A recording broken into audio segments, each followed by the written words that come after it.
વડોદરા શહેરના ward number 10માં ચૂંટણી પહેલા પોસ્ટર વિવાદે તણાવપૂર્ણ સ્થિતિ ઊભી થઈ છે। માહિતી અનુસાર મુખ્ય રસ્તા નજીક આવેલી દિવાલો પર ઉમેદવાર નીતિન ડોંગા અને અવનીશ ટેમ્પવાલાના પોસ્ટરો પર અજાણ્યા તત્વો દ્વારા ચોકડી મારીને નવા પોસ્ટર ચોંટાડવામાં આવ્યા છે। આ ઘટનાને લઈને વિસ્તારમાં રાજકીય ગરમાવો વધ્યો છે। ખુલ્લેઆમ આ પ્રકારની હરકતોને કારણે આંતરિક અસંતોષ કે વિરોધ પક્ષની ચાલ જેવી ચર્ચાઓ તેજ બની છે। સ્થાનિક લોકોમાં પણ આ મુદ્દે જુદા જુદા મત પ્રગટ થઈ રહ્યા છે। કેટલાક લોકો તેને પક્ષની અંદરની નારાજગી ગણાવી રહ્યા છે, તો કેટલાક આને રાજકીય સ્પર્ધાનો હિસ્સો માની રહ્યા છે।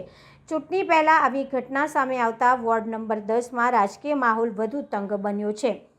હાલ સુધી આ મામલે કોઈ સત્તાવાર ફરિયાદ નોંધાઈ છે કે નહીં તેની સ્પષ્ટ માહિતી નથી, પરંતુ આ બનાવને ચૂંટણીની ગરમાહટમાં વધારો કર્યો છે।